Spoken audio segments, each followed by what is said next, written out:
Ping, ming, ling, ling, ming, ling. Good morning. Good morning, America. We are in the building. We are here. We are doing what we got to do to be what we got to be. And I'm trying to do way too many things, and I see the accident happening. So let me just do the proper precautions. Wagwan popcorn. Good morning, everybody. Good morning. Good morning. Good morning. Saucy and Friends in the morning. Spark FM online, #1 for urban and Caribbean music. We are in the building, and we are doing the thing. We are doing something. Quick check-in. How y'all doing, Miss Tony? Let's start with you. I'm doing good. Yesterday was a good day. It was a good evening. I have a project. My regular job, we changed systems, and I'm finally able to do my work, which I haven't been able to do since December. But I'm not able to do my work because they actually didn't fix anything, and it's worse than it was. And now I have to do lots and lots of extra work. And those things make me very, very tired. I think I've developed narcolepsy. Oh, wow. Because I just, you be trying to do something, you just fall out. So that's what's been happening with me. And then yesterday I went to Walmart, and I set a limit. I know we went in like the pouring downpour. It was crazy. So I set a limit as to what I wanted to spend, and I came in under that, and I felt like I won. Oh, wow. I hope it was on all black brands. It's black brands because I bought them. I'm going to use it. It's my brand. So anyhow, aside from that, everything is good. You know what? The other day I got a really, really interesting surprise. My phone rang and I said hello, and it was a guy that I met. Did I already talk about this? Yes, I talked about this on the radio. But no. Oh, so a guy that I met when I was 17 years old in St. Thomas. So 30 years ago I met him, and he found me again. And so it was very interesting. Very, very interesting. Like, that is just so interesting. But anyhow, so that's my day. That's a quick wrap up. That's me in a nutshell. How did he find you? I don't know. So like it's every like 10 years or so since we met, like somehow we reconnect, and he has, the house number has never changed. So the 20 years ago when he first contacted me, or more than that, I don't know, he had called the house number and left like a series of voice messages or whatever, and that's how we got in touch then. And I guess I've had my cell phone number for that long. Have I had my cell phone number that long? Are you sure? Yeah, maybe. I could. Yeah. I could have had my cell phone number for about that long. Yeah. Yeah. No. Yeah. I graduated. So. That was when I was a child. I graduated in 2000 years ago. Yeah. And phones were really just starting to pop off then. No, Danielle. Yeah, they were, because I remember the super phones, because we used to call the smartphones the super phones.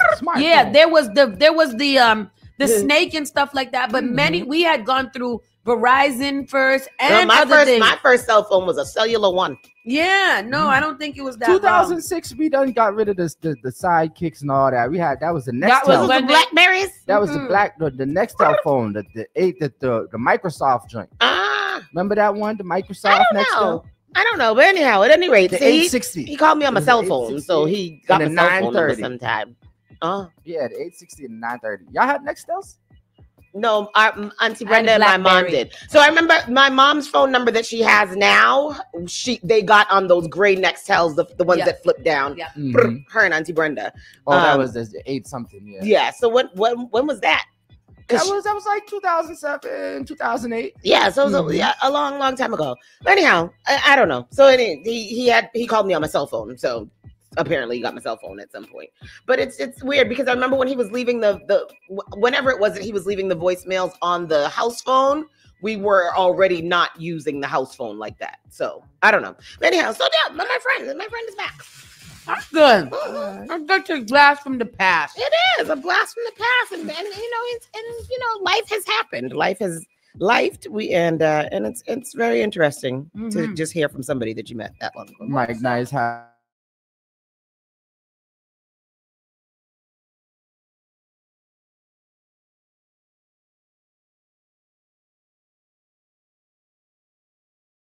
As reported and said this is called today's temperature. All day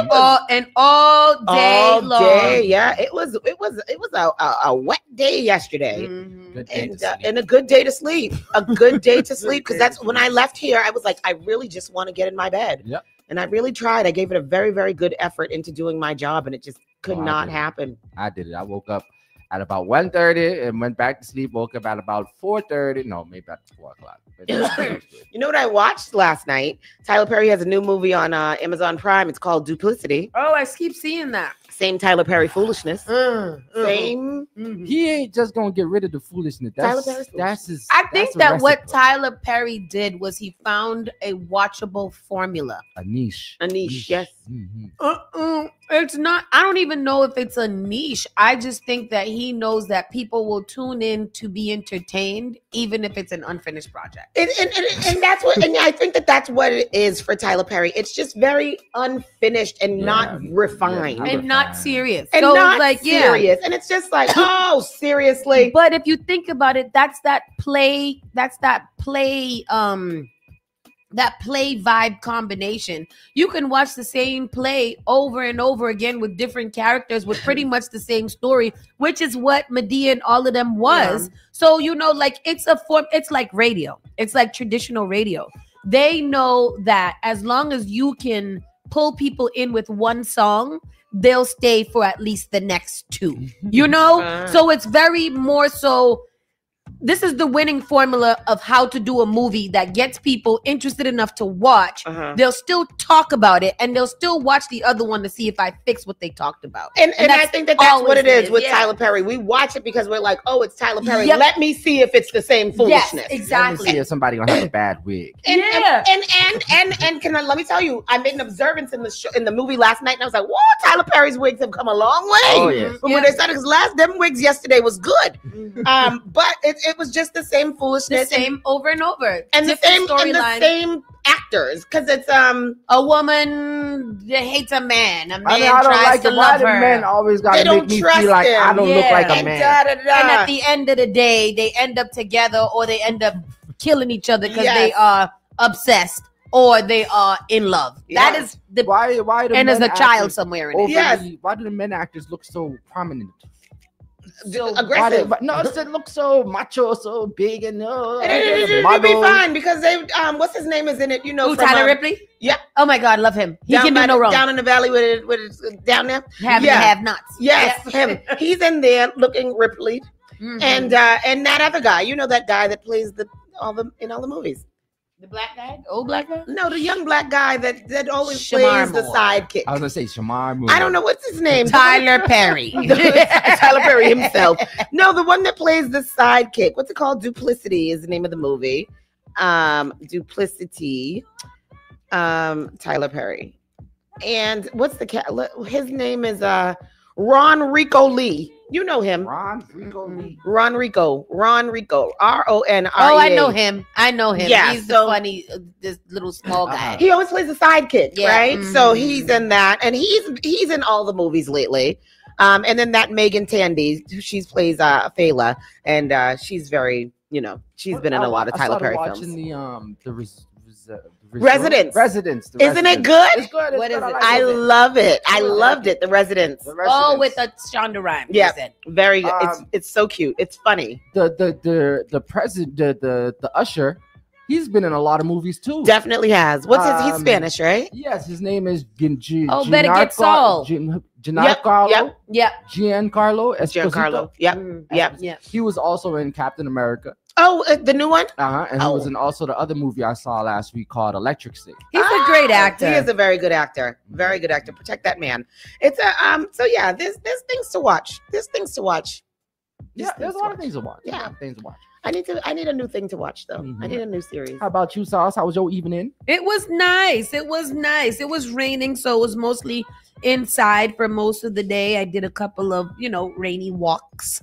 But other than that, it was a chill evening. Mhm. Got a lot of phone calls and meetings taken away, did some work, started making some plans for some things. So I'm excited about, what is to be present. And you were saying earlier, shout out to Paul, our new intern who came in and he's kind of swept through and did some great things. If you guys have a chance, go ahead and check out the Spark FM Instagram page. It's new and improved and looking very, very good. And go ahead, go follow us on there and follow us here and share the show. Yep, that's what you do. Yeah, that's what you do. All the things. And with that said, we're going to get started on the show because we got a lot of grounds to cover. So Saucy and Friends on Spark FM Online starts right now. You're listening to Saucy and Friends in the morning with Miss Hot Sauce, Miss Tony, and Rockstone Tues.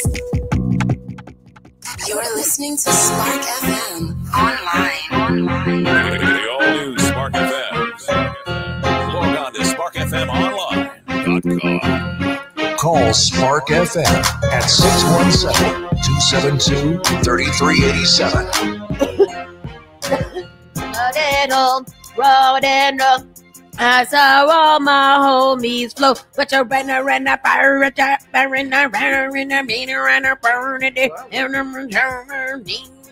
Wrench around. Yeah. Wrench around and wrench it off.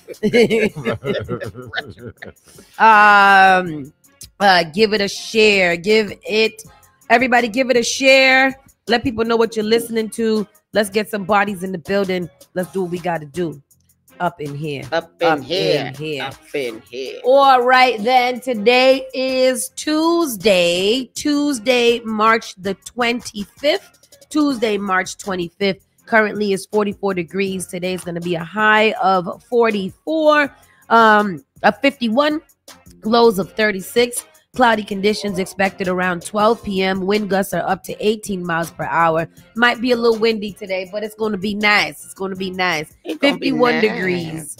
Might still got to stay inside because the ground's still a little damp. You know what I liked? Last night, I looked out the window. It was after 7 and it was still light outside. Yes, that is a wonderful thing, It was so nice. It was like, you know what? I like this. I do feel like the morning comes very quick. The morning is... Pause. No,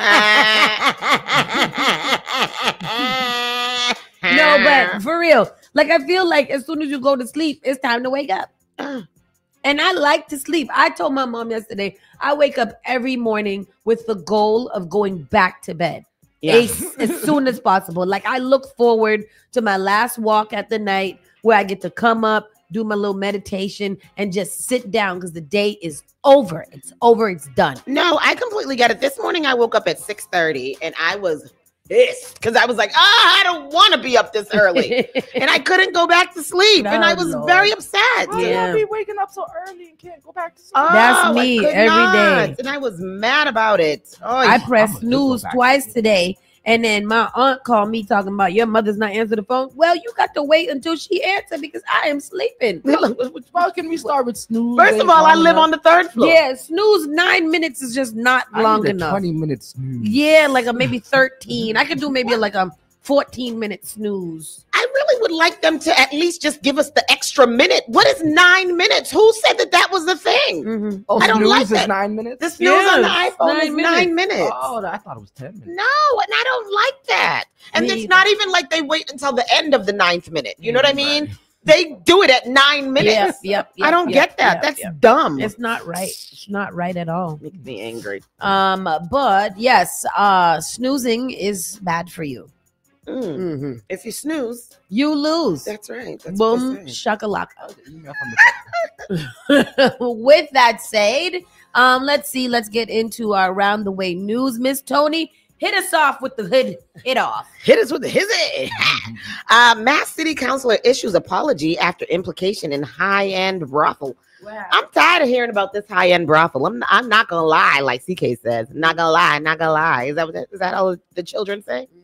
I'm not gonna lie. I'm tired of hearing about that. Cambridge, Massachusetts City Councilor Paul Toner apologized during a Monday council meeting after he was announced to be amongst over 24 men charged with paying for sex through a Massachusetts brothel. Paying for the sex. Paying for the tune. For the pokey.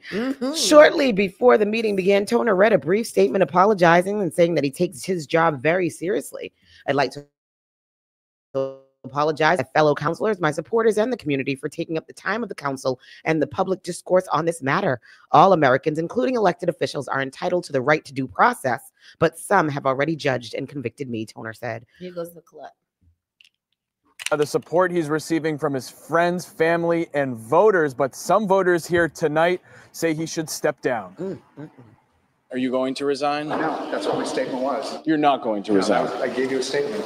Cambridge City Councilor Paul Toner saying he has no plans to resign now or in the future, and otherwise not answering questions from reporters after the first city council meeting since he was charged with paying for sex at a brothel in the city. All Americans, including elected officials, are entitled to the right to due process, but some have already judged and convicted it. Toner was one of more than 24 men charged and named in the past 10 days after the FBI uncovered the online sex service 2 years ago. According to Toner's police report, authorities say he sent text messages to brothel operators asking for specific women and services.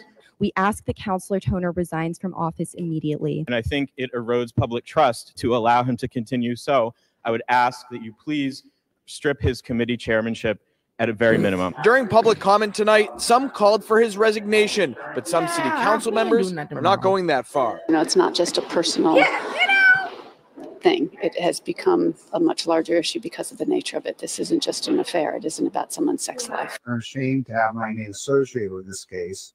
I would like to apologize to my fellow councilors, my supporters, and the community for taking up the time with the council and the public discourse on this matter.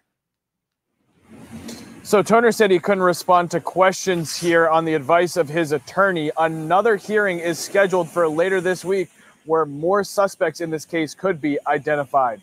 We're live here in Cambridge. I'm Peter Leopoulos, WCVB News Center 5. How does paying for Lil Poon affect his constituents? I don't know.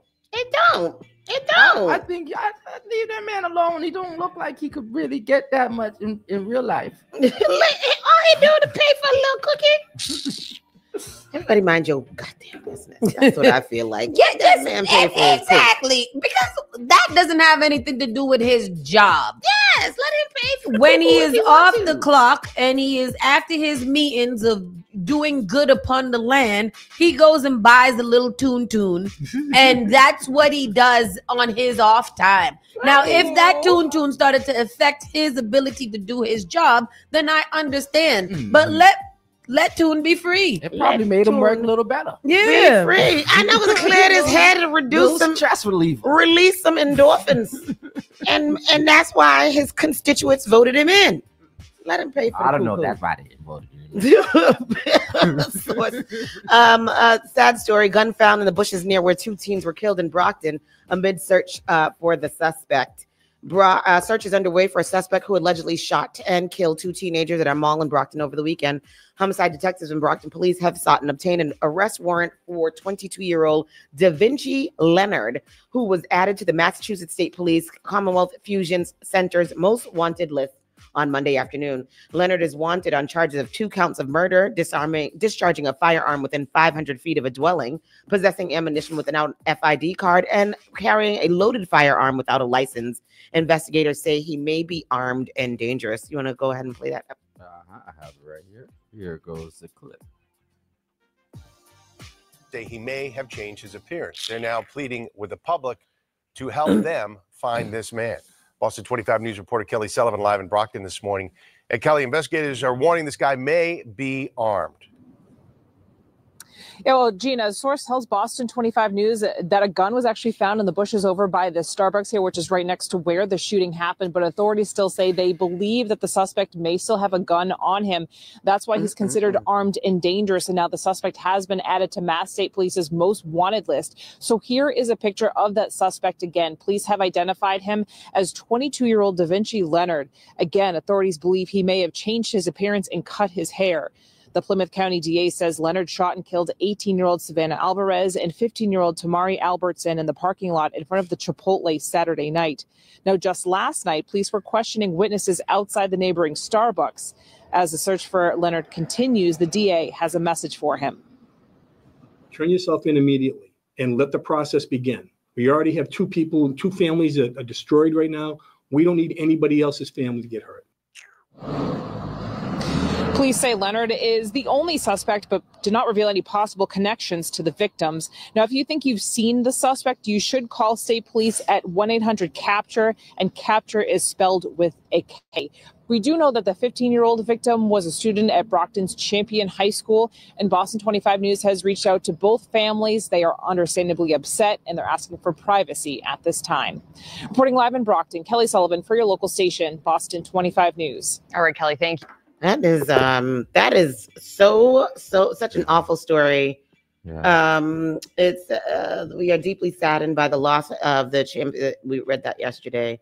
Anyone who sees Leonard or has information about his whereabouts is urged to contact the Massachusetts State Police Fusion Center at 1-800-CAPTURE. An investigation into the double shooting remains active. Again, his 22-year-old Da Vinci Leonard. They said that they think he may have tried to change his appearance by cutting his hair off quick like that.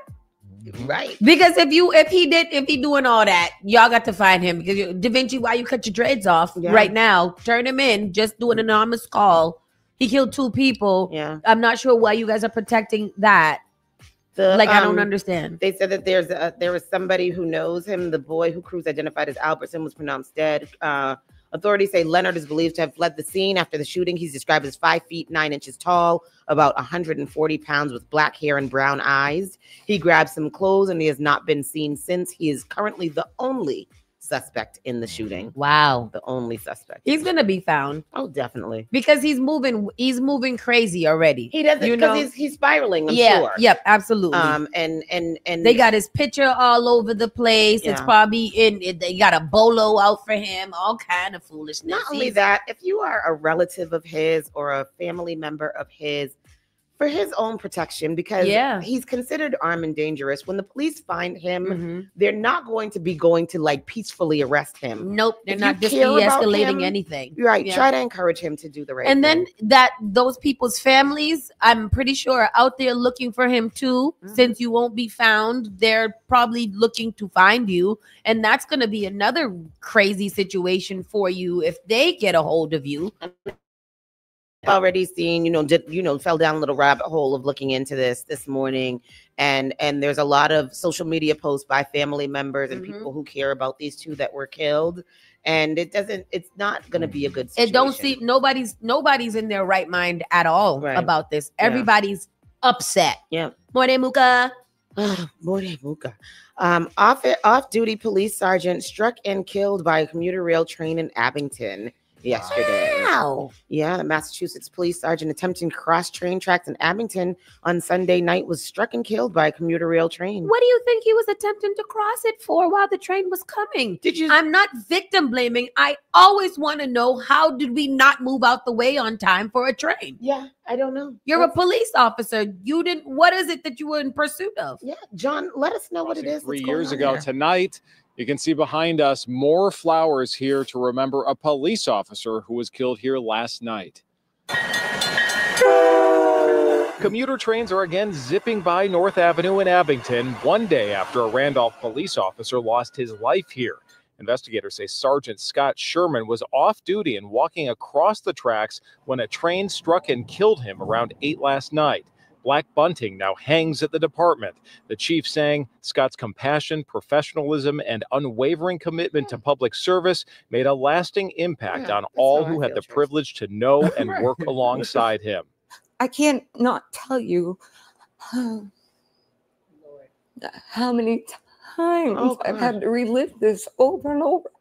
Wait, her daughter died Lori the same way? Frost's daughter, Caitlin, was killed at this crossing in 2022. And despite some safety improvements here, Sergeant Sherman's death is at least the 3rd fatality at the crossing in the last 3 years. I keep saying this. The body counts they keep adding. Last night, investigators say the railroad lights were flashing and the crossing arms were down. The train was traveling under the 70-mile-an-hour speed limit, they say. I can't explain what it's like to lose a child. Now Lori's pushing for more safety improvements at this crossing to ensure no other family feels the pain of a heartbreaking loss. More people are going to die. It's not a question. Now, I feel for her completely because I can't even imagine that. But I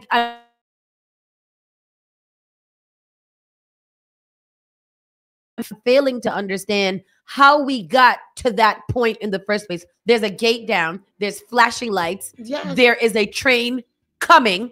What is it that you're trying to cross for that you cannot? And how that, I don't understand how it could be an accident. It does. I can see if they said that their foot got stuck 5 minutes prior and they was trying to jolt it out. But if all of these precautions are there, the only thing they can do is put a wall up that opens and closes to tell people do not cross while there is a train coming and these lights are flashing and this gate is down. I'm not flashing, the gate's down, and the train always horns blows the horn when it's pulling into a. And that sucks that happened. That really is sucking. I really do feel bad, but there has to be some accountability on the part of the victim. So is suicide automatically taken out? I don't know. I guess so, because it was done by because it could have been, right? Yeah, that's what I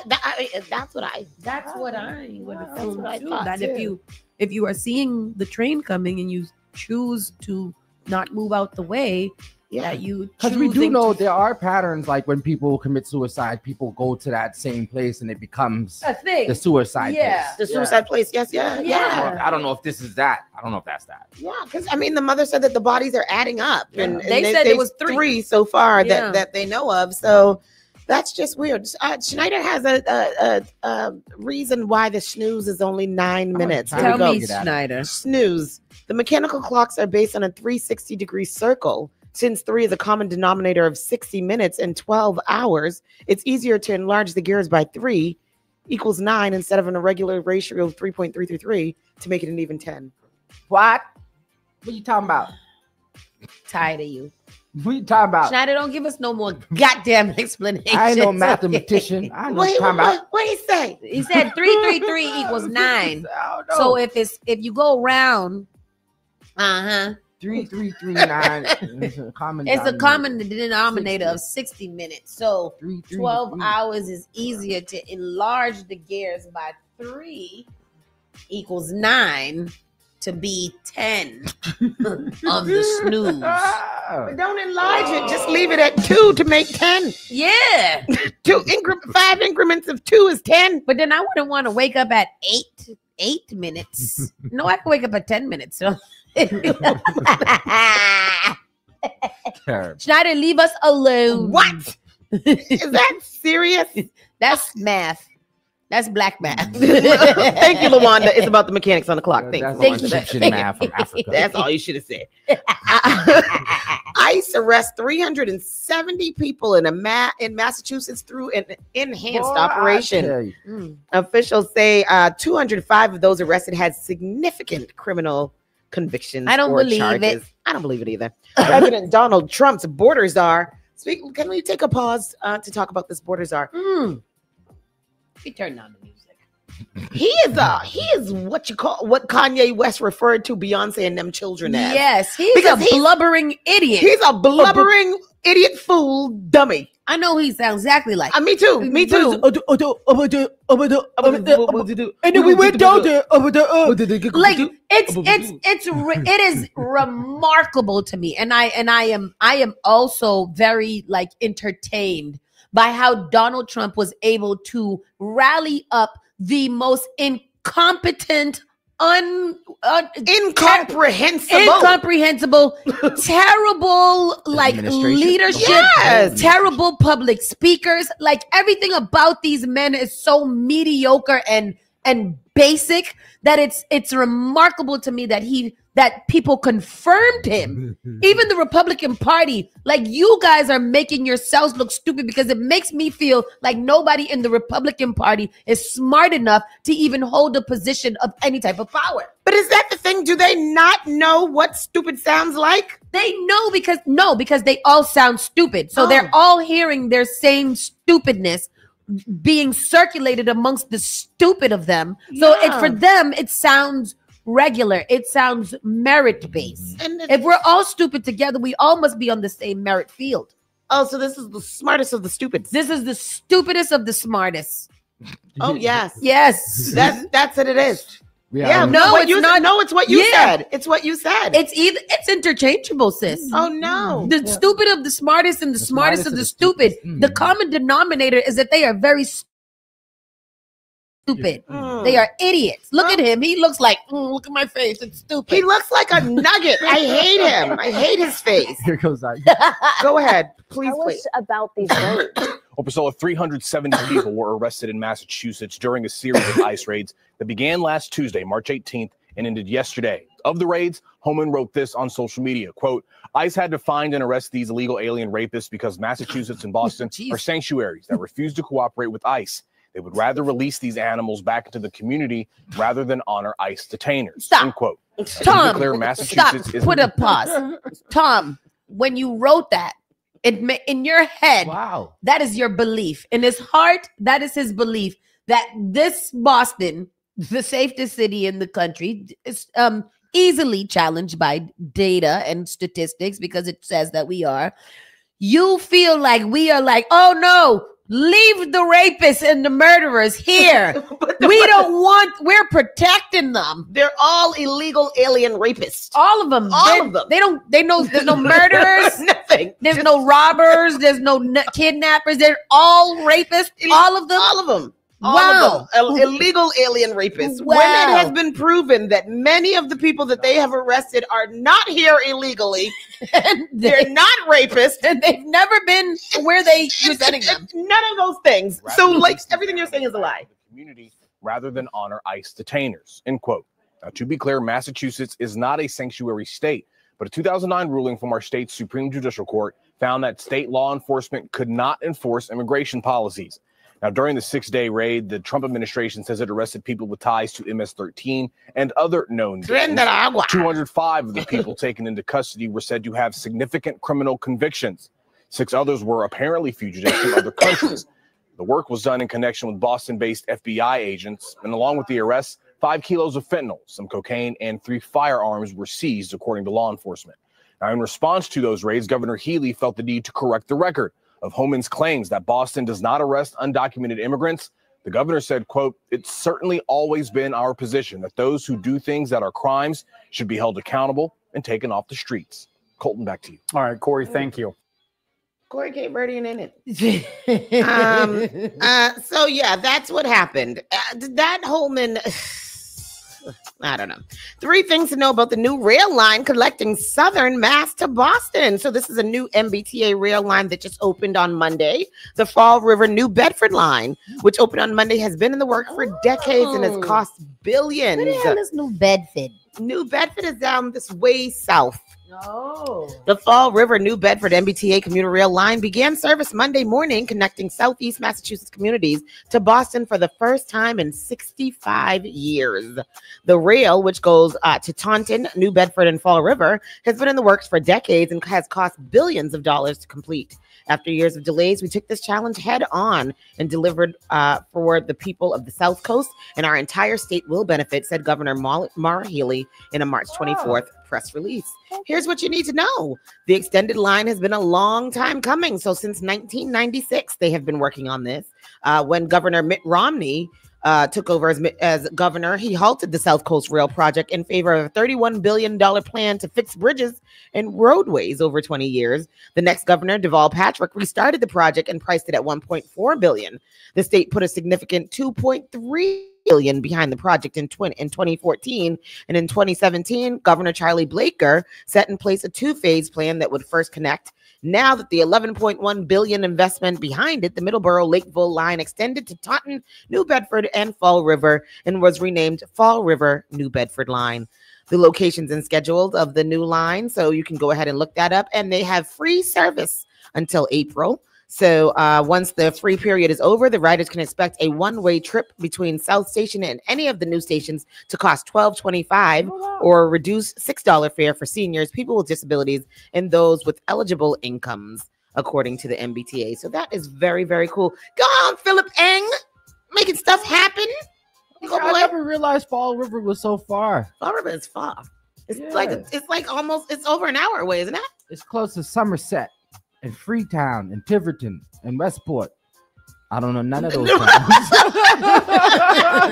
I'm not getting the reference to distance. no. I don't know where any of those things are. So the free weekend service will be available between March 29th and April 27th, as well as on Patriots Day on April 21st. Free parking in front of any of the 6 news stations is available between March 24th and April 30th. So go on, take your children and jump on that train and ride it back and forth. Do things that are nice. Families of the masked women who, those 3 women that were found in Belize, have issued a statement that said that they're deeply alarmed by media reports about the hotel's carbon monoxide levels. Authorities in Massachusetts said the woman's cause and manner of death remain pending. A month after 3 revered women were found dead in a Belize hotel room, the women's family say they're no closer to definitive answers about what caused the sudden deaths. Those 3 women, whose names I cannot pronounce, were found by staff at the Royal Cajal Beach Resort in San Pedro on February 22nd. Belizean authorities later determined they died of an acute pulmonary edema, a buildup of fluid in the lungs, but did not announce a cause. I'm not going to get all into that, but anyhow. So it's not carbon monoxide? It's not carbon monoxide. Remember, they said that they thought it was the alcohol. The alcohol that they were drinking was tainted. I don't know. Is it still toxicology reports are not back yet? Because why did these people literally just succumb to their deaths? This is true. The family's full statement says, Bismillah, in the name of God, it has been 1 month since our beloved Kaator, Iman, and Wife passed away. Our families remain and will always be shattered by the loss of these 3 talented women, just starting their adult lives and beginning to make a significant impact on the world. Their family statement is quite long, and you guys can go ahead and read that on your own. So they've now issued a statement. They still don't know what killed these 3 women. Wow. Boston Mayor Michelle Wu is to appear on The Daily Show. That's interesting. Michelle just getting out there. Because she's like, y'all don't take nothing seriously, so there's nothing for me to do but to make a little money and to become what I'm supposed to be. That's true. You know, like I don't have time. For appearances Abso-freaking-lutely. Oh, really? Wait, on TV? No, I think those The are Daily more Show? so. Those are more so. You know, they get you other gigs, other paying gigs. Those are like earned PRs. media. Yeah, PR. So the guest appearance on the talk show comes on the heels of the mayor's State of the City address last week. Boston Mayor Michelle Wu will be a guest on The Daily Show Tuesday night, her office announced. The late night appearances follows Wu's delivery of her State of the City address last week, during which she highlighted the city's accomplishments and offered sharp words of defiance to the Trump administration, riding the wave of local goodwill she earned after testifying before Congress earlier this month. Throughout her speech on Wednesday, Wu called Boston a family, stressing the city's history of leading, standing up to pressure, and finding strength in each other. We will defend the people we love with all that we've got, she said. I couldn't ask for more in a family. God bless our city. God bless our people. And God save whoever messes with Boston. Wu's appearance on The Daily Show will also mark her first public event since President Donald Trump's border czar, Tom Homan, boasted on Monday that he followed through on a promise to bring hell to the city with what ICE called an enhanced operation. Holman said at least 370 people in and around Boston were arrested between March 18th and 23rd by federal agents and called on Wu and Governor Maura Healey by name. Holman previously, That's crazy. Yeah, he's a mess. He's a very nasty man. Yeah. Holman previously attacked Wu after the mayor said she intended to abide by the Boston Trust Act and not have local authorities help with mass deportations. The mayor addressed Holman during her congressional testimony, saying, "Shame on him for lying on my city." In a statement on Monday, a spokesperson for the Wu administration urged ICE to release more information about the recent arrest. Boston is the safest major city in the country. We partner with all levels of law enforcement to prevent crime and hold perpetrators accountable, the statement read. Given that we have no information on the arrest, we cannot confirm how many took place within Boston jurisdiction or in other cities. And You we don't cannot know confirm nothing. whether every individual was lawfully detained. But that's what I'm saying. You guys don't have no rhyme, no reason, no organization, no spreadsheet, no nothing to say, hey, this is a criminal. Let me find out about this. Everybody's their due process of law before they get this. And they're just riling people up and taking them. Yeah. Was this the one about the soccer player with the tattoo? Yep. He had a tattoo of the Real Madrid. Yes. And they arrested him. Yeah. They arrested him because it looks like a gangster tattoo. Yeah. So this man who ain't never had no record, who is a professional ball player, who is a father, a family man, and paying his taxes out of his big soccer fee, is now in a jail with gangsters in a place that he has never in his life even been to. They also talked about a guy, I forget his name, it's Mahmoud, and I'm not sure specifically where he was from. He was a student at some college or university. The protester? The protester. Yeah. His wife was due to have the baby any day now. She's American. The baby's going to be born American in America. And they have arrested him and they don't know where he is. Out some protest or something like that. And that goes against the president's agenda. Not that it's doing anything. Yeah. It just goes against the president's agenda. Yeah. Or the right to move this country. Yeah. This story continues. Wu isn't the only Massachusetts politician to make high-profile media appearance in recent weeks. Governor Maura Healey gave a wide-ranging interview with the New York Times earlier this month and continued to make her case against Trump with an appearance on the Late Night with Seth Meyers. I didn't know she was on. Here you go, Maura. Wu's appearance also comes as the mayor seeks re-election for a second term, facing most notably a challenge from the longtime philanthropist Josh Kraft. The Daily Show will air on Comedy Central Tuesday night. She's going to be at Comedy Central tonight. Yesterday was also the 50th anniversary of Nightline. You know Nightline? Remember that show? You know the show Nightline that comes to late night with Ted Koppel. Started it back in the day. Juju Chang is now the new co-broadcaster, and last night was their 50th anniversary. Dateline? Nightline. I know 60 Minutes. No, Nightline too. Juju she was on The View yesterday. She was on The View yesterday. Juju Chang. Massachusetts police bribed with Fiji water to falsely pass drivers who have failed their test. Not the Fiji water. One applicant was described as an idiot who had no idea what he was doing, but he was licensed anyway. Oh, father. A Boston man pleaded guilty Friday to participating in a bribery scheme in which a now former Massachusetts State Police sergeant accepted premium bottled water in exchange for falsifying passing scores on commercial driver's license CDL exams. You really went out for some water? Like it wasn't like Fiji water. Like he collected $10,000 in this scheme or whatever, but it's some water. Bottled water. Eric Matheson, 48, admitted to conspiracy to commit extortion, acknowledged Gary Siskrister studio, ensure that Cedarquist to ensure that certain CDL applicants, some of whom failed or barely took the required skills test, received passing scores. In return, Cedarquist, who oversaw the department's CDL unit, received bribes in the form of bottled Fiji water, Arizona iced tea, and other beverages delivered to a testing site in Stoughton. Federal authorities uncovered text messages between Matheson and Cedarquist revealing blatant disregard for road safety. In one exchange, Cedarquist described an applicant as an idiot who had no idea what he's doing and should have failed about 10 times already, but still passed the test. Wow. Matheson, who worked for a water company that employed drivers requiring CDLs, was part of a broader indictment involving others charged in the scheme. Terrible. Prosecutors at Cedarquist regularly requested restocks of choice beverages in return for rigging CDL tests. Wow. It's just such a simple man. Like he doesn't require much more. Fiji water. And what and other beverages. He was just thirsty, poor thing. He's thirsty. He got the premium water with the cheap juice. With the cheap juice. Oh my gosh. And finally, a club for people who want to legally have an IV jabbed in their arm while out with friends. And what does this mean?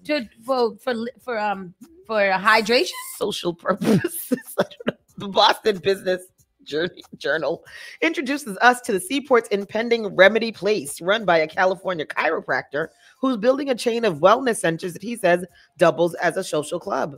Leary sees no reason why meeting friends or coworkers or going on dates can't include replacing alcohol with IV vitamin drips or 175-degree below zero cryotherapy. But so instead of going to buy a drink, I buy an IG drip with some Pedialyte in it, and then you put that into me, and then we just sit there hanging out, talking, having chips and dip. And I mean, you can with do the that, IV, or you can go in a 175-degree below zero cryotherapy and do what there? Freeze your ass off with your friends. So it says whether it's a date night in the sauna, substituting happy hour with an ice bath on the rocks, or enjoying the contrast suit suite designed for parties of 6. Our newest club offers more ways to connect with your network and reach your goals. Yeah. The place will even have rooms for people who want to keep working, as a vitamin drip IV infuses them a working drip, with other spaces set aside for work gatherings and bachelor and bachelorette parties. Is this where we're at? Like, is this where we're at as a society? Is that, you know, like, I don't want to do the club. Let's go get IV. This sounds like they put that dude drugs. Sounds like a safe shoot-up center. Yeah. Safe, what is it called? Safe injection site. Safe injection site. So Yeah. it says here, remedies are break work ice bath, Rework. hyperbaric chamber, remedy drip, Ooh. remedy shot, movement RX, 24-karat gold ear seeds. Ear seeds? Ear seeds. What's Press that one. What's Let's that? You see put what it inside of your ass? And what does it do? Select the club. Small 24 gold seeds are placed to stimulate acupressure points on your ear, which activate the nervous system and puts your body in the best state to heal. The non-invasive care fits into your schedule, as the seeds are worn for 3 to 5 days following the appointment. That's only $50. No, that sounds like they're going to throw out my vertigo. I don't know what they're talking about. I don't like that. That's going to make my vertigo, make me go off balance. It's going to put it in both of your ears, so it's balanced vertigo, so you would be more balanced. But doesn't that sound like where Cassie and Diddy went after they had they sex off? After they drained their body of all the fluids by being nasty? Then you go and get a little IV drip to enhance your body. I get it. Maybe after a night of binge drinking, the next day and we go to breakfast and then we go get an IV drip to get our fluids back in. Maybe I come back from carnival and need something like that. Yeah. See. I'm not. How much it also sounds like a brothel, but I'm not gonna yuck nobody's nasty yum. to me. I'm not gonna yuck nobody's yum, because that's something that we all need to have. We all need electrolytes. hydration. You see, this little man was getting bribed for Fiji waters. Yep. I bet you if he just went to place and got electrolyted, he would be fine. That's the local news. Oh no, the remedy drip is $350. But what it do? Our signature drip, complete with higher doses of vitamin C, B, and magnesium, along with calcium, taurine, glycerine, zinc, and glutathione to optimize energy and immune support. We recommend scheduling when your body needs extra support, whether it's before an event, before and after work travel, or immunity, or pre or post surgery. AKA after the drug. That sounds like a Borg. Yeah. Some what it got? Kool-Aid, glucothamine. It got some turmeric, some chrysanthemum. But that's weird. A little and weed. taurine is the bull stuff. That's from the bull balls. Oh, That's stuff that's in the Red Bull. That's a bully stick. Little bull balls on you. That's nice.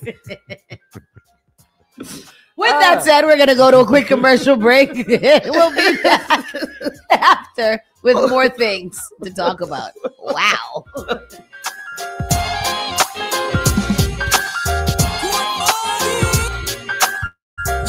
listening to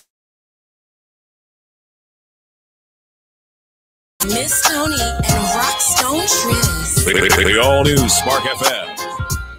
We all make choices about alcohol. Kids make choices whether to drink or not. Bye, Dad. Remember, I'm going to Alex's party tonight and sleeping over.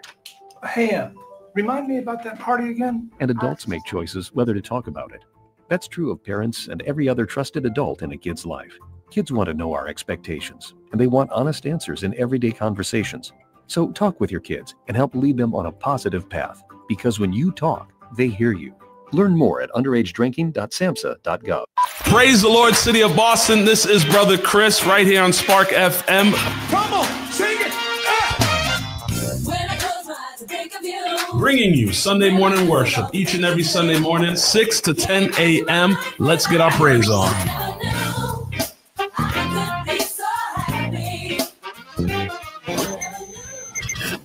Looking for a meaningful way to engage with your community and make a difference? Volunteer with the Massachusetts Senior Medicare Patrol Program and help prevent Medicare fraud. Visit masmp.org. This project is supported by a grant from the U.S. Administration for Community Living. Advertise your business, brand, or music on Spark FM. Contact us at sparkfmonline.com for more information.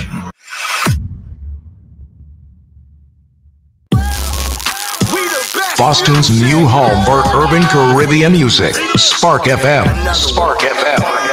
Playing all your favorite hits from reggae. Spark FM. If you no mess with where you are gonna see a million. We got the Congo long, just like the Amazon. Spark FM. I know that life is not easy. We say we are for winning. Walk with the camera like Jesus. Soca. No one else Hip hop. Yeah, we going crazy. R&B. You could do damage. You could do damage. Afrobeats and much more. Spark FM. Spark FM.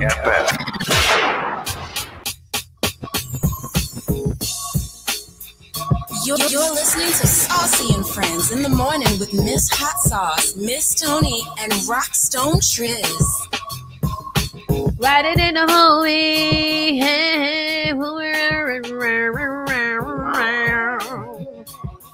Ooh, yeah. I'm mad. I'm giving the background round.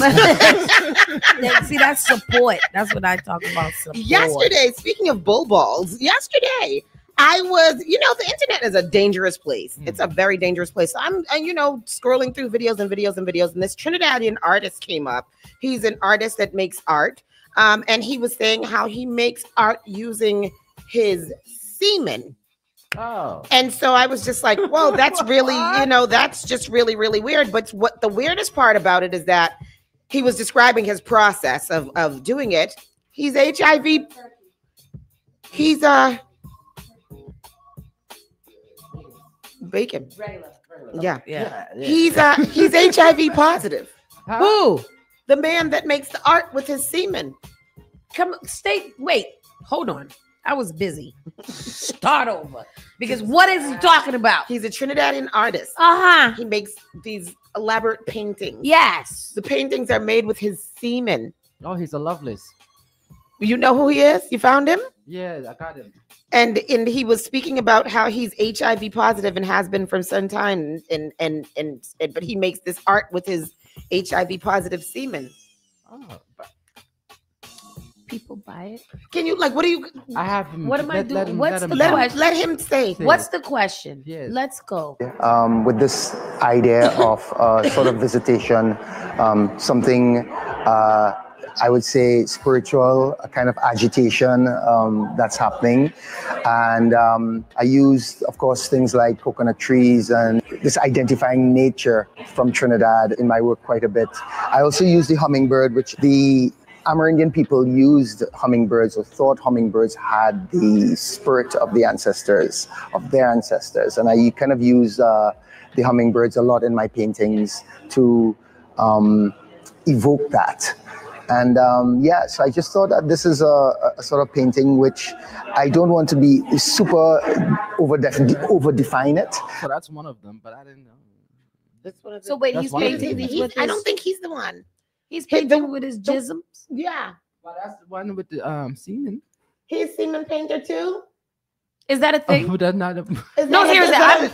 I want to be educated. Is semen painting a normal thing? Because it sounds disgusting to me. The only semen painting going on painting wall, boy.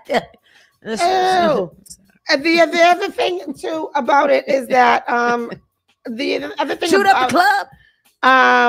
There is semen. It seems to be a material that a lot of people are working with lately because is it a workable material? Once you start falling down the hole, you go down the rabbit hole. Oh no, maybe the bald guy with the tattoos on his face. That's him. That's the one. So the girl was making. Somebody sent in their semen sample, and she was making a lovely ring, an engagement ring for his girlfriend out of his semen. Is semen tactical enough that she mixed it with make it into a resin and formed a lovely stone out of it and made it an engagement ring for his girlfriend. Transforming pain Yeah, this is into the guy. art, a journey with HIV. With you and I say no. I use my semen first, I ejaculated on it, and then I painted the story. Then I talk about HIV, and you're like, oh. And I think what my purpose would be is that I take something that's difficult, something that's dirty or nasty, and try to make beauty out of it. Yeah. So what I mean by that, I started to use my semen in art because when I found out about my HIV status, it meant that I became a threat to people. So I started to make paintings and art that was visually pleasing. So when you see it, you're like, wow, what is this? And it's a story about being Caribbean and everything else. But then when I sit with you and I say, no, I use my semen first, I ejaculated on it, and then I painted the story. Then I talk about HIV, and you're like, oh. And I think what He's from Trinidad? Yeah, he's Trinidad. That doesn't sound Trinidad. It sounds very Trini.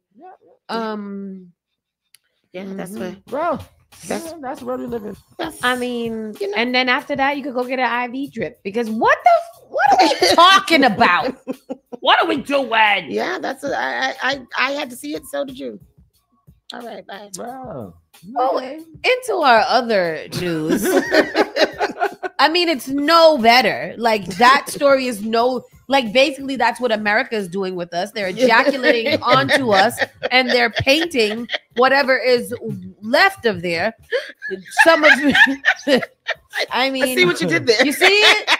It's full of AIDS. It's full of HIV, and we're just being molded into what they want us to be. But whatever. Trump officials text the war plans to a group chat in a secure app that in a quote unquote secure app that included a journalist, Hegseth, who is a serial cheater, a serial alcoholic, and staunch ignoramus and an idiot. Yes, was on his WhatsApp chat with his boys, VP Vance and some other. Donald Trump, vice president, everybody.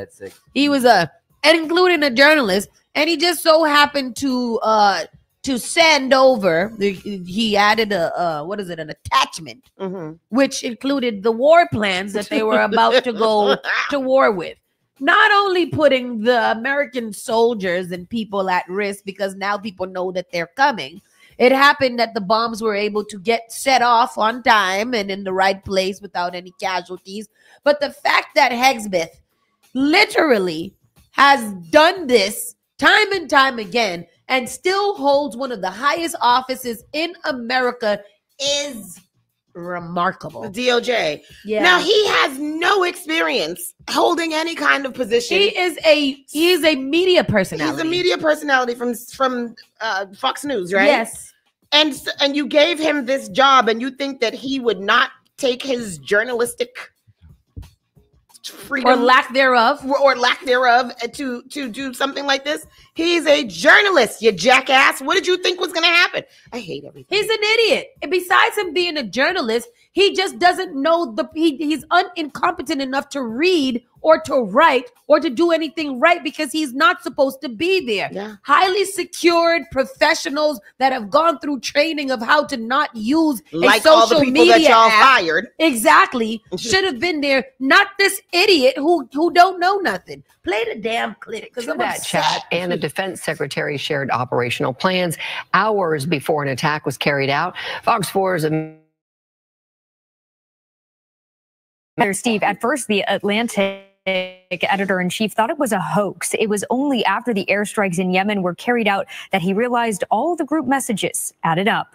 Top U.S. officials reportedly discussed military plans in a group chat and mistakenly added the editor-in-chief of The Atlantic magazine. Jeffrey Goldberg says President Donald Trump's national security advisor, Michael Waltz, mistakenly added him to a group chat using the encrypted messaging app Signal. Signal is not classified and can be hacked. One of my problems, and I've been, asked this question a few times today, it's why did you have such a hard time believing this? And the answer is because it's unbelievable. Goldberg reported that the group discussed military plans leading up to the March 15th strike on Yemen targeting Houthi leaders. It was a minute-by-minute accounting of what was about to happen. Goldberg's article included screenshots of the discussion. An account disappear. identified as JD Vance wrote to a user named Pete Hegseth, quote, "If you think we should do it, let's go. I just hate bailing Europe out again."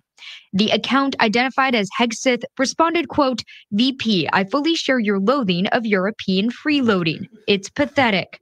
A spokesperson for the White House National Security Council said that the messages appear to be authentic. The council is reviewing how Goldberg's number was added to the chain. Shortly after the news broke, President Trump told reporters he didn't know anything about it. I don't know anything about it. I'm not a big fan of The Atlantic. To me, it's a magazine that's going out of business. Damn liar. I don't know anything about it. I don't like that magazine. I know nothing. Don't like it. Because instead of being visibly angry that these things happen and showing some type of ball system, Donald Trump decides that he is going to attack the newspaper. Regardless of whether you like the Donald, these things were your people even sent the text to someone who you don't even think is worthy enough to be a journalist. Exactly. So that's even worse. Yep. They didn't send it to Credible or Fox News or whatever, blah, blah, blah, that you think is credible. They sent it to someone who was incompetent, who shouldn't have ever had it. Yep. Oh my Yep. God. He said, I didn't believe it because it's not believable. Because nothing is serious about this White House and the administration. Nothing. It's ridiculous. Well, Hegseth, here is the right under that, Tristan, is the his response to that when they finally asked him about this. And I want you guys to see the type of incompetence that we are dealing with and the type of, like very soft, terrible humans with who cannot take accountability for their incompetence. And thank you. Make sure you guys go down to Finn's Fusion to make sure we're deterring threats to the future. President Trump's been focused on that. Reestablishing the warrior ethos, rebuilding our military, and ultimately reestablishing deterrence is critically important.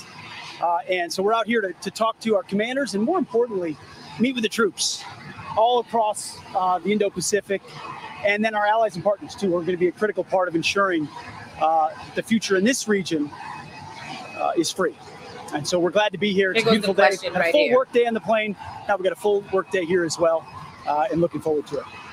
One question. Can you share how your information about war plans against the Houthis in Yemen was shared with a journalist in The Atlantic? And were those details classified? So I'm talking about a deceitful and highly discredited so-called journalist who's made a profession of peddling hoaxes time and time again, to include the hoaxes of Russia, what? Or the fine people on both sides hoax, or suckers and losers hoax. So this is the guy that peddles in garbage. This is what he does. I would love to comment on the Houthi campaign because of the skill and courage of our troops. I've monitored it very closely from the beginning. And you see, we've been managing 4 years of deferred maintenance. What's he talking about? Our troops, our SEALs were getting shot at Listen as to targets. Our ships couldn't sail through. And when they did shoot back, it was purely defensively or at shacks in Yemen. President Trump said, no more. We will reestablish deterrence. We will open freedom of navigation, and we will ultimately decimate the Houthis, which is exactly what we're doing as we speak from the beginning, overwhelmingly. How did you learn that a journalist was privy to the targets, the types of weapons used? I've heard it was characterized. Nobody was texting war plans, and that's all I have to say about that. Thank you. I appreciate it. Hey, Sean Hannity here. I heard it was characterized and then changes. He never answered any question. He said nobody was. They got the freaking screenshots. This is like seeing an actual video that you took on your own camera and you happened to leak it by accident. But like nobody did what you saw in the videos that I leaked. Sir, what are you talking about? Wow. It's a screenshot. It says Pete Hegseth right there with Michael Vance and the rest of the foolies. Your first name and last name and your aunt. You just said you was on the plane working the whole day. So it was you. You did it. You sent the text message. Your text message talking about ain't nobody sending no text. You guys, are we in the time where national secrets are being spread by text messages by the authorities? Yes. This is our merit-based. This is not real. This is our merit-based government choice picked from Congress into like this. He's the leader of the wars. Do you think that anybody there is like, oh God? Do you think there's ever anybody there who is like? The thing is that yes, it is. Every getting cussed out and they're all being called effins and effins and effins. You know how white men do to each other. But when we are outside is what the Republicans do like beautifully, gracefully. Is that they stick together and they lie together. Behave well in public. What we're going to do is we are all going to stick to this one lie. Ain't nothing was being shared. Even though the Secretary of Defense literally said that it was shared and it is correct.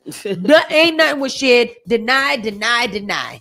No matter what they throw at you, nothing was shared. That's Democrats' fault. That's crazy. Joe Biden.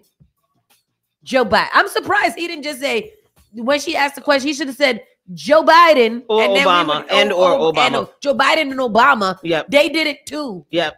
They didn't. If Joe Biden and Obama had to fix this before we came in here years later, then it wouldn't have been a problem in the first place. And that's why that's where I blame Joe Biden and Obama. Because y'all should have executive ordered our lives away as well. Wait, did they not know that they could do any executive orders? They couldn't stop it because they didn't have any leadership in the House and in the Senate. So they were shot down from the beginning. Okay. However, Trump has a full-fledged right to do exactly what he wants, including a Supreme Court judge who told him that he was immune from anything bad while he was in office. All right, next story. Boy. I don't even know what the next story is. Like the troops are like this.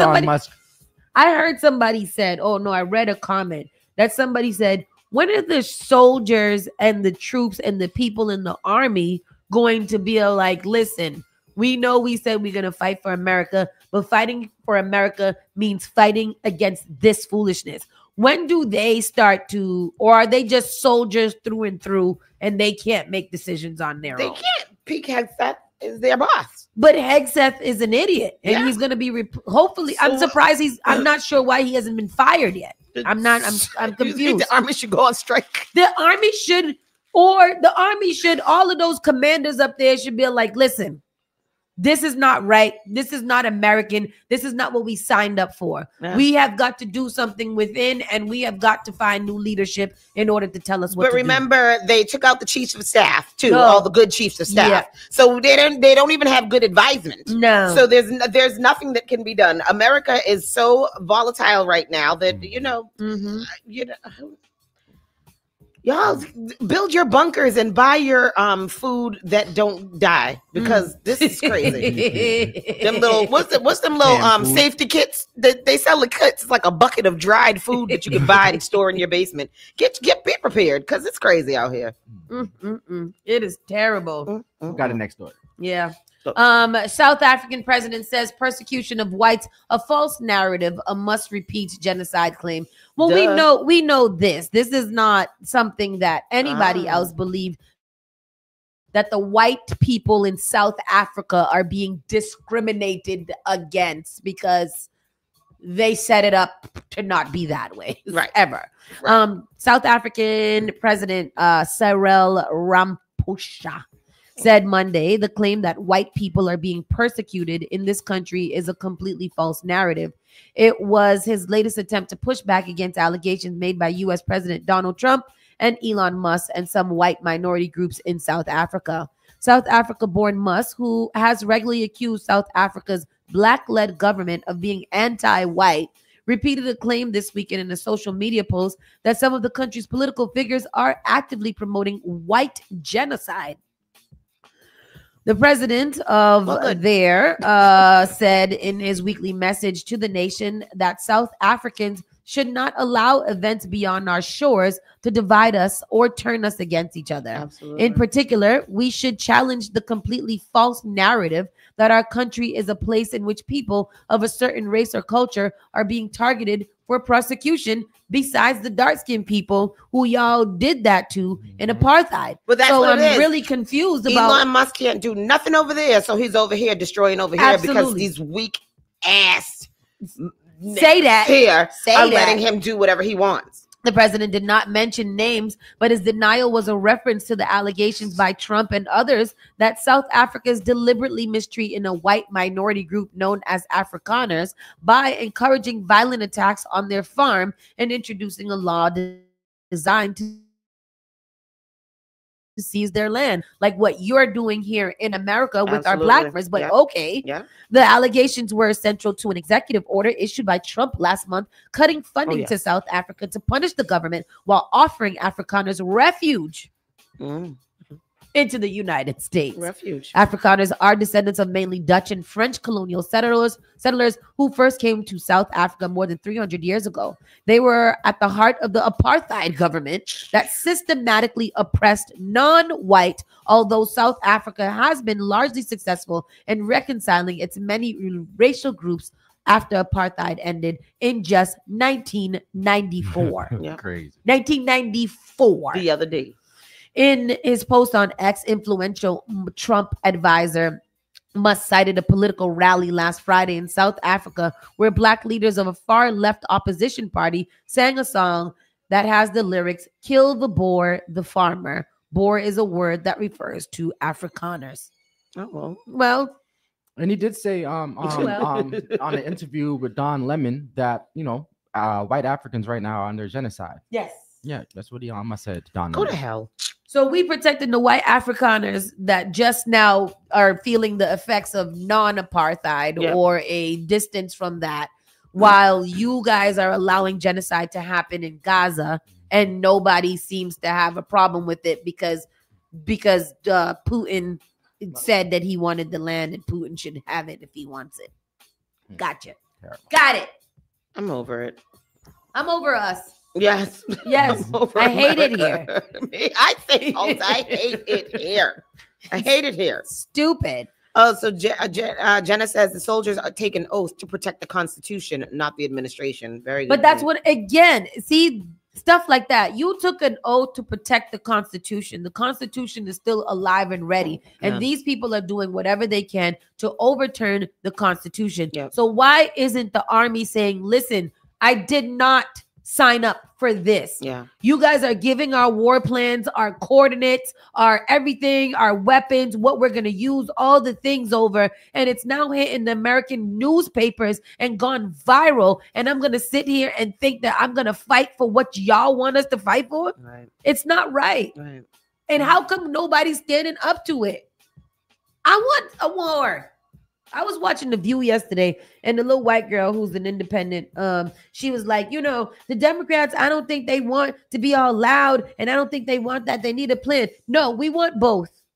We want you guys to be loud and rambunctious and crazy, and we also want you guys to have a plan. Give it all of us. We want to see some fight and some flight.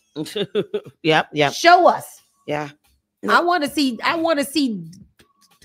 what we saw with Bernie Sanders and AOC got 34,000 people out. 34,000 people on a loose Monday. Yep. Not even during an election year to protest. Right. Yeah. South African president says prosecution of whites is DNA testing company 23andMe has filed for bankruptcy. What does that mean for your data? What did they not get? What is that? Right. That's what I'm saying, because I feel like a lot of people have been on that lately. So what are they filing for bankruptcy But what for? is 23andMe? Where people go in like at ancestry.com. Oh. It's not, it's similar. It's not the same thing, but so that type of situation. But genetic testing. A lot of people are starting to want to know their roots and trace themselves. Especially now, right? Right. Yeah. Genetic testing company 23andMe announced on Sunday that it has filed for bankruptcy due to low demand for its ancestry kits and after a 2023 data breach damaged its reputation.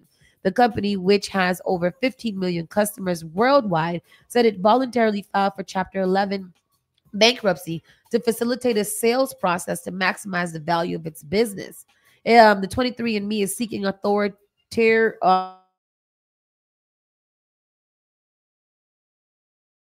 authorized substantially all of its assets. The company's market value peaked at almost $6 billion after it went public in 2021, but 23andMe reported a 7% decline in revenue and losses of $174 million in the first 9 months of its current fiscal year. Wow. The direct-to-consumer company has customers submit a saliva sample for their DNA to be analyzed, either for ancestry purposes, family trace,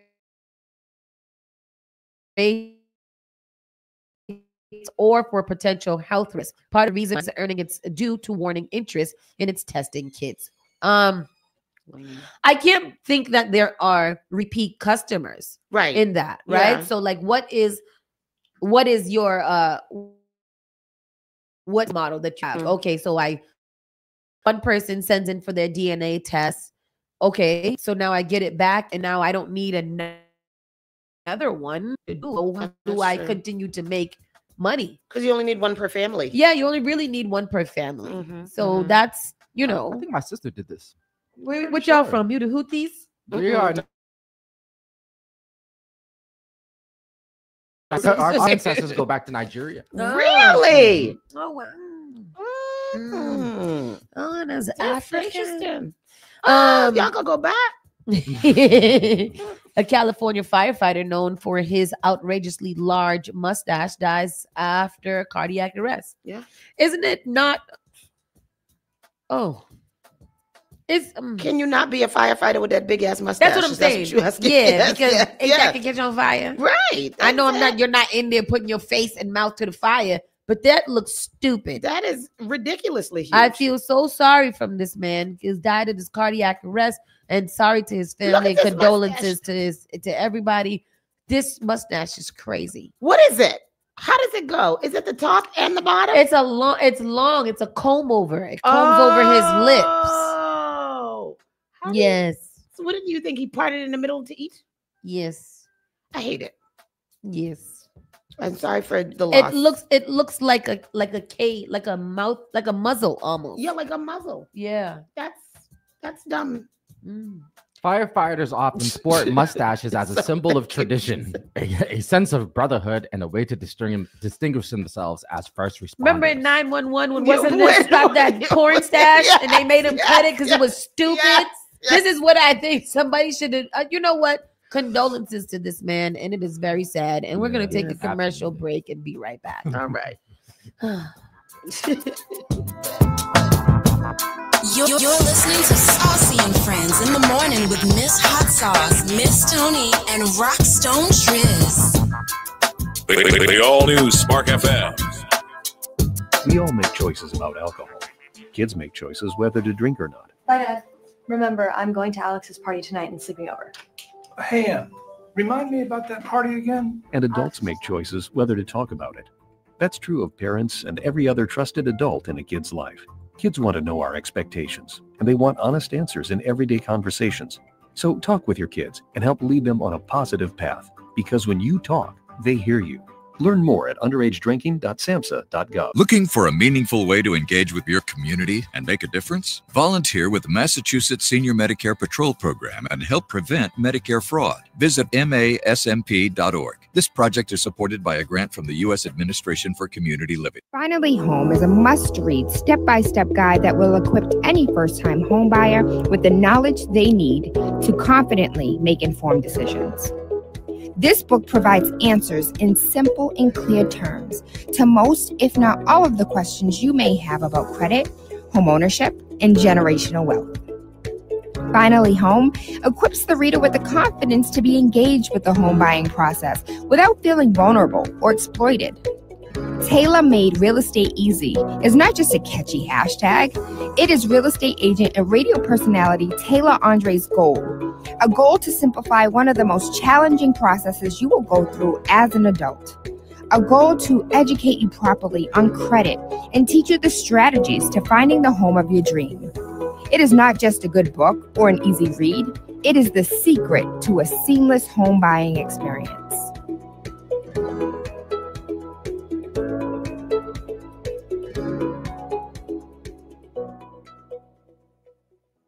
Praise the Lord, City of Boston. This is Brother Chris right here on Spark FM.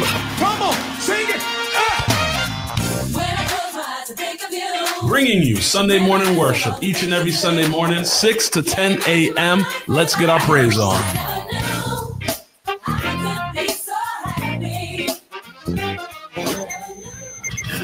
Advertise your business, brand, or music on Spark FM. Contact us at sparkfmonline.com for more information.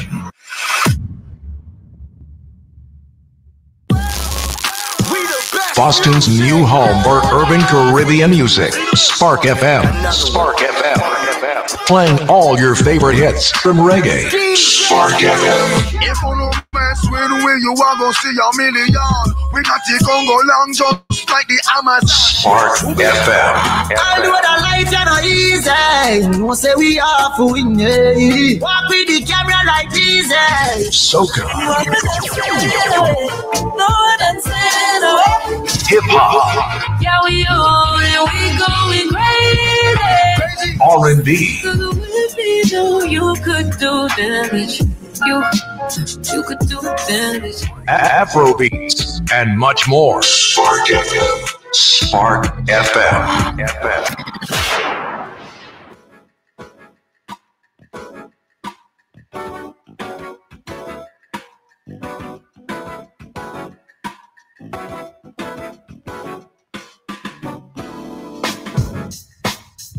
You're listening to Saucy and Friends in the morning with Miss Hot Sauce, Miss Tony, and Rockstone Triz. You know who grinds my gears? Vocal anti-vaxxers. Yeah, well, tell us about this because he was talking about this. It's like somebody put out a meme today. No, not a meme. Some random post, and the post said, "I told y'all about that vaccine," or something like that. Oh, yeah. Let me see. Hold on. Let me see. It says, years later, now y'all seeing why we didn't take the COVID shot, and everybody's passing it. And I'm like, what? Why? Why is it? What did I miss? What was the news that came out? What happened? What was the break? What was the news that came out that said that something happened? Was it the breaking news? Was it this data came out that said that everybody that took the vaccine is dead? Like, what is it? Like, what does it happen that that came out recently? There's I told you so. Somebody said that their mom got sick with something after they got the vaccine, and their mom has had some medical issues since then. Did she have any pre-existing comorbidities? That's what I'm saying. Like, did she? Unfortunately for your mom, that's so sad. I'm really sorry for that. But could it be that she's getting older as well? You know, because things start to happen. I will say this though. Ever since I took the vaccine, stuff I be thinking be in real life. That's called algorithm. I don't know, but I be thinking it.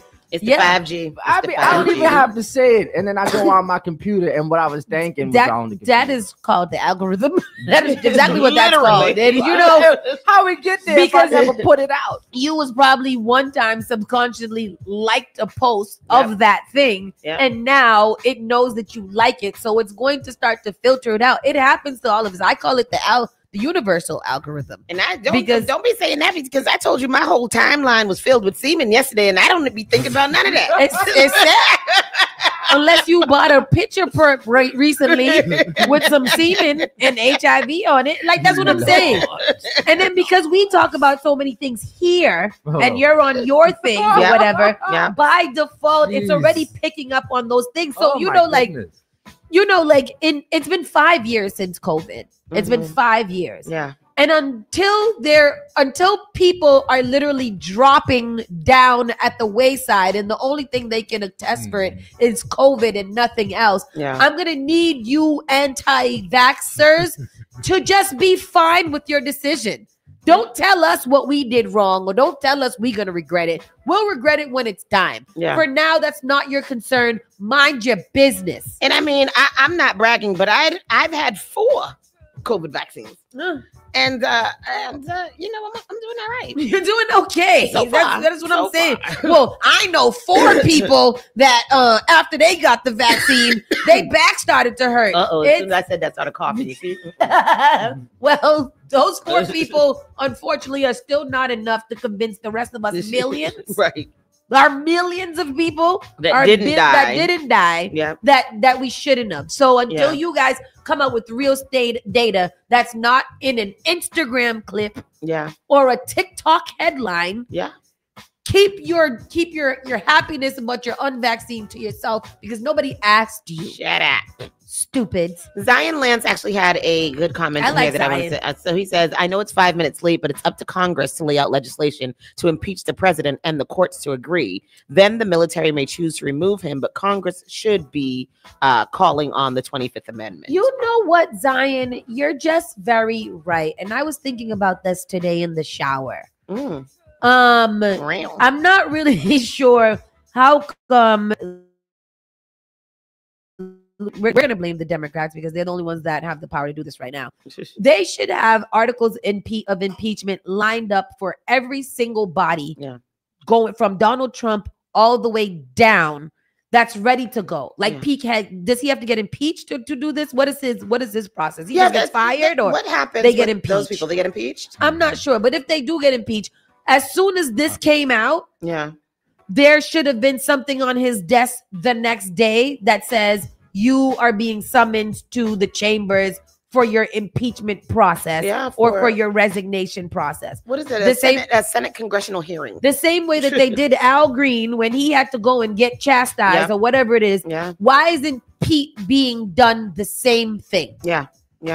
How come that there has not been any repercussions at this point to Pete Hegseth for this gross, negligent situation?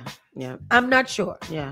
These are the things that make us get very upset as a people, because there's not enough being done. But you know what I do like, though, and which has been pointed out on The View a lot, is that people are starting to get upset. Yes. And so and it's only been, like you said, it's only been 2 months. AOC and Bernie been outside. Oh yeah. We were just talking about that. 34,000 people showed up.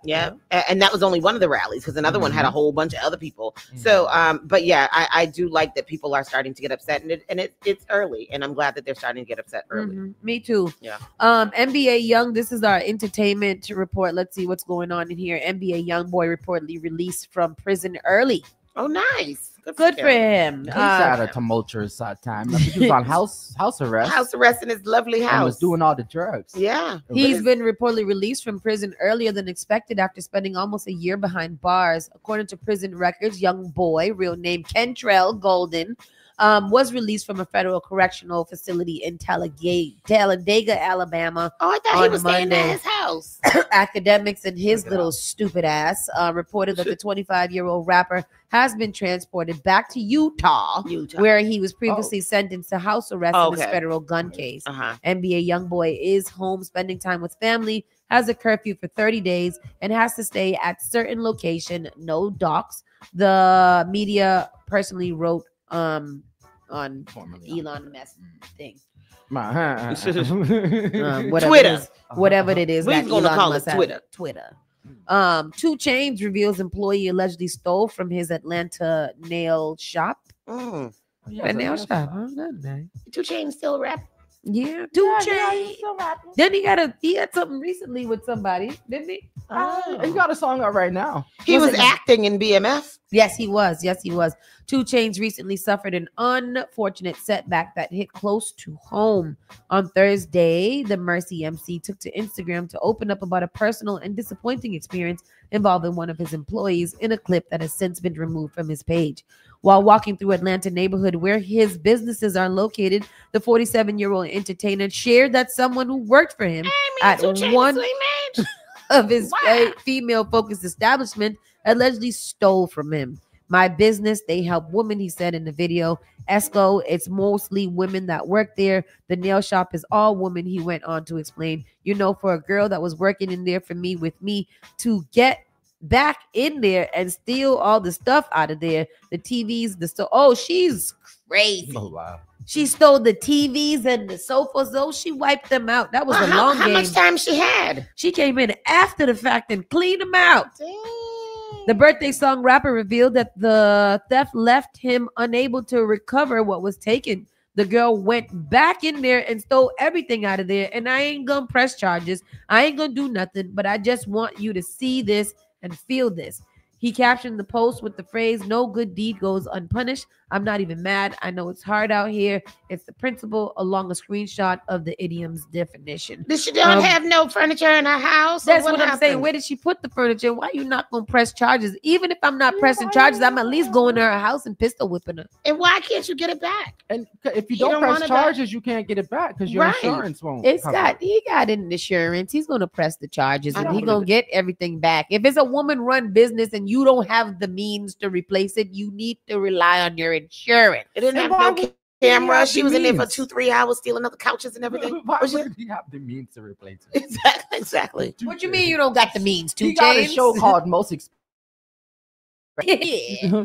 You got the means. Well, I guess that wasn't the most expensive furniture that he had in there. It was all IKEA and Wayfair. And if you ain't got the means, then you got to rely on your insurance. This is a stupid thing to do, 2 Chainz. I'm just letting you know from a perspective of it's a hoax. Pete Hegseth. Pete told him to do that. I'm gonna start telling people that now. You have to call them that. So I have a theory. Tell me. I have a theory that Diddy is going to be released from prison. I kind of feel like that too. I think it's about to go down. They don't have enough evidence. If it's going to be in the next 4 years, he's going to get released from prison and then he's going to probably get pardoned because it's just not looking right for anybody that's not Diddy. Rodney Jones lawsuit versus Diddy. Judge tosses the majority of the claims and scolds his lawyer. Diddy won a very small victory in court today when a judge tossed a majority of claims against him in a lawsuit filed by a former music producer accusing him of sexual assault. According to new legal documents obtained by TMZ, the judge dismissed 5 of the 9 claims Rodney Jones made against Diddy, including RICO claims, infliction of emotional distress, and breach of contract claims. The court also dismissed a Trafficking Victims Protection Act claims Diddy's company Combs Global had been involved with.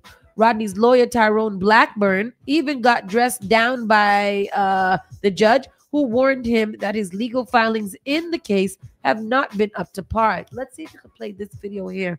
In one example, the judge pointed to Blackburn's filing seemingly not understanding that Diddy is presumed innocent in a separate grand jury indictment on criminal charges. TMZ broke the stories.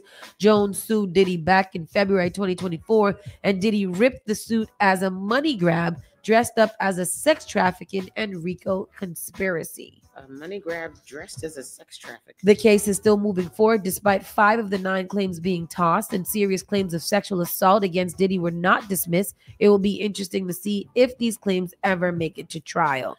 Rodney's lawyer tells TMZ, "Yeah, a win is a win. Playtime is over. We look forward to discovery. I hope defendants are ready." I don't know. Some of the audio. I don't know. Broke a big story on the website. Diddy has been sued by a man who worked for him, claiming that Diddy had repeatedly sexually assaulted him.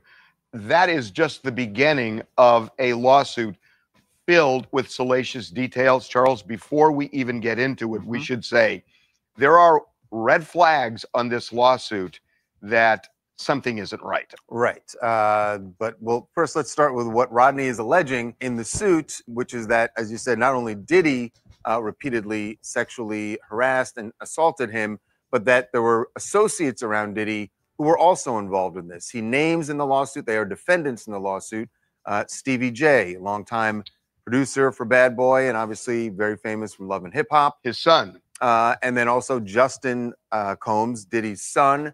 He alleges that that he was involved in bringing in human trafficking, essentially, he says, and that some of the people that he was bringing for these sex parties were underage. But as for Rodney, what he is alleging, among so many other things, some of which we're not going to talk about on television, but he is alleging groping, fondling, grooming, and you know, he goes on and on about going to a party where he says he was drugged and allegedly raped, or at least that's the insinuation from the lawsuit for sure.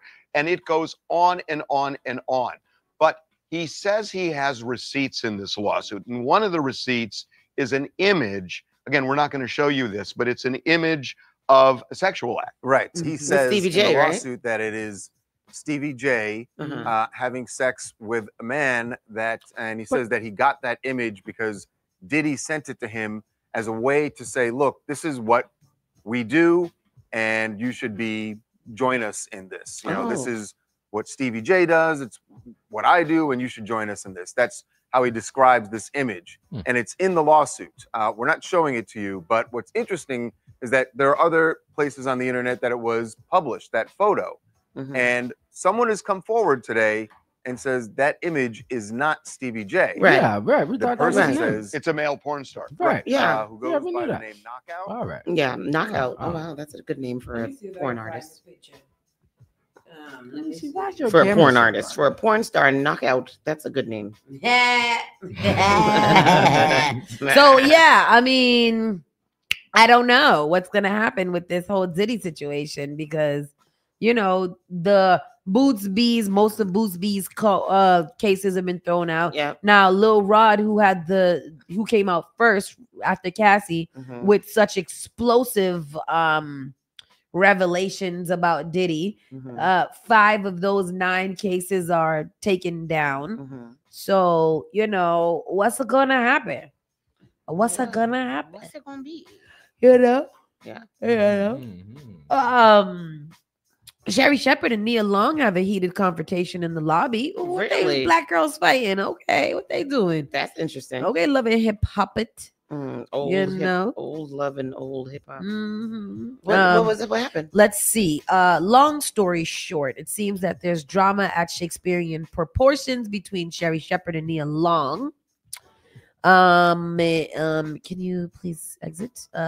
On Sunday night, Shepherd went to the blowout debut of the White Hot show, Othello, which stars Denzel Washington and Jake Gyllenhaal. Gyllenhaal, alongside stars from Jennifer Lopez and Katie Holmes to Angela Bassett and Joe and Jill Biden.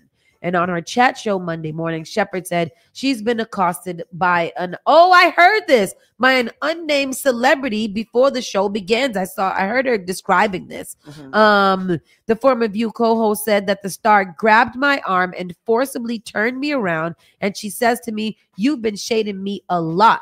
We're told it was Boys in the Hood and Friday star Long. Shepherd says she denied the disses, but the adversary spat. The adversary spat, "Yes, you have." And Sherry said she was left really mad. I went to the bathroom during the intermission and I waited there for 15 minutes waiting for a meeting in the ladies' room. She said, "You don't get to grab me and turn me around like we're in a daggone cartoon and just walk away." The actress and talk show star said that she thinks it was a case of mistaken identity and invited the unnamed celebrity to come on her show to hash it out. Also, the star-studded operating was Samuel J. Blah, blah, blah, blah, blah. A rep for Long didn't immediately respond to our request for comment. So what, Sherry? What? What? Go to this video Sounds clip silly. in the beginning. Tristan, in the beginning of this article where she is talking about Sherry Shepherd. Yeah, And then I think is it? Yeah, go in here. This one here, there. One here, boy. This is it here. She's gonna describe us the story. Have y'all watched the Sherry Shepherd show? No.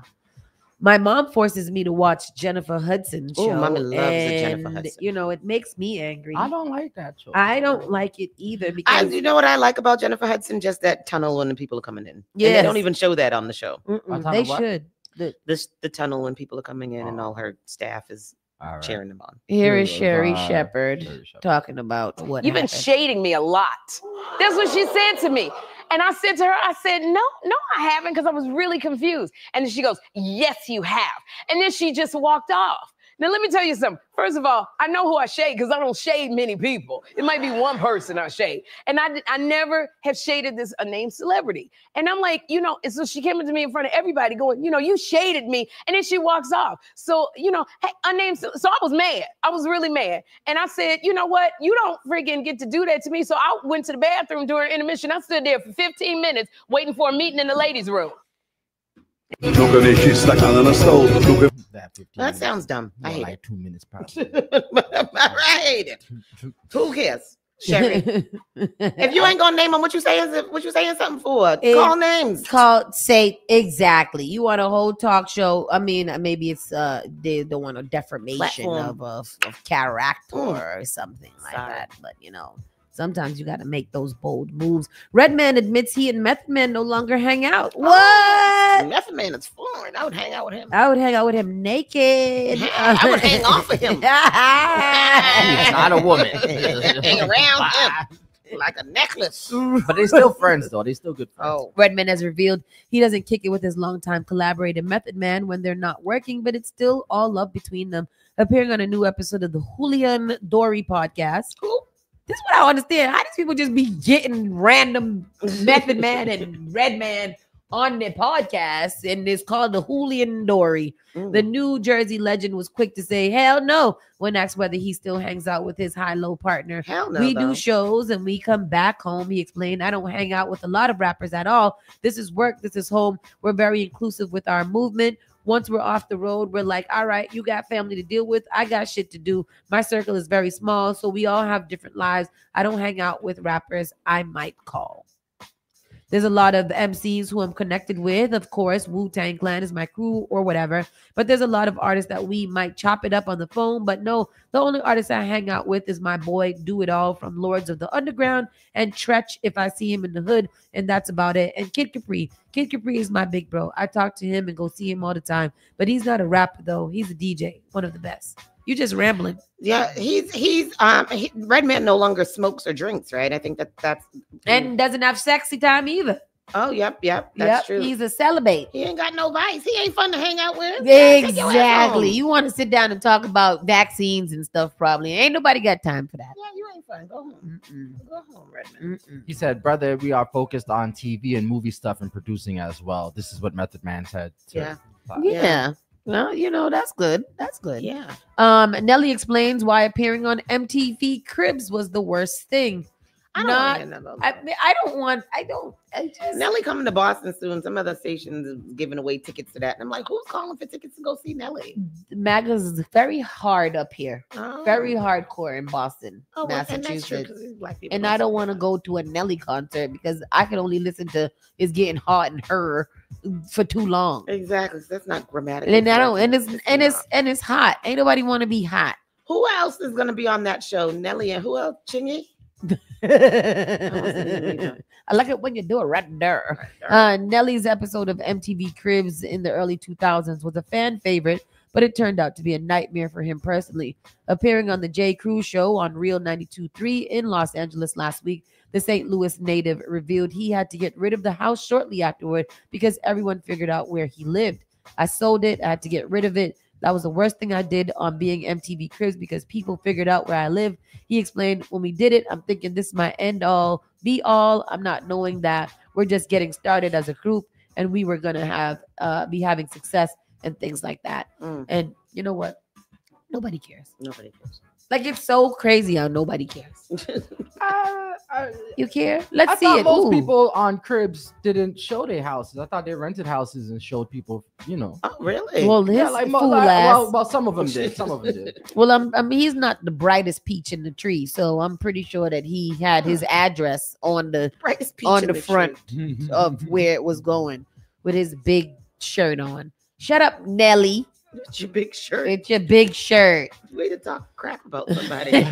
By your shirt, Last big. but not least, Oscar-winning Palestine director reportedly beaten by Israeli settlers and abducted by soldiers. Yeah. That's terrible. That's awful. Yes. Yeah. One report said he was lynched, but I'm like, wow. don't lynch mean you Israel. This was supposed to be in the world news, I believe. Israeli settlers have reportedly attacked one of the Palestinian directors of the Oscar-winning film No Other Land, and Israeli soldiers have taken him, according to one of his Israeli co-directors. Hamid Balal was beaten Monday in the West Bank, according to Yuval Abraham, who worked with him on the No Later Land.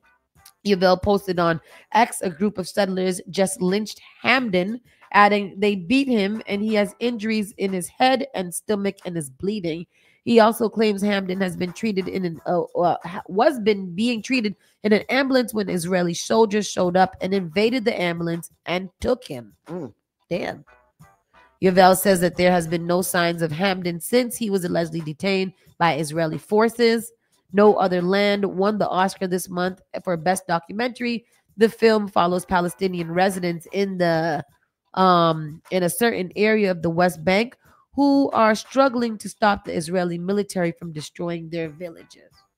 Also, he was doing a documentary in Palestine, and they took him. Oh yeah, they were taken. There's an update that says he was free. Oh, good. free. Update: Hamdan Bilal, co-director of Oscar-winning Israel-Palestine documentary No Other Land, has been freed, according to the latest post from co-director Yuval Abraham. After being handcuffed all night and beaten in a military base, Hamdan Bilal is now free and is about to go home to his family. Good. Blessed be. Amen. Blessed be. And we'll end the show on that good note right there. I hope for the fastest, quickest recovery so that he can go upon his land. Go upon his land. No other land. No other land. His Amen. specific land. Yeah. With that said, people, thank you very much for tuning in today. We are off this, and we'll see you bright and early tomorrow. Yes. Good night. Hey. See you later. You're listening to Saucy and Friends in the morning with Miss Hot Sauce, Miss Tony, and Rockstone Triz. Spark FM.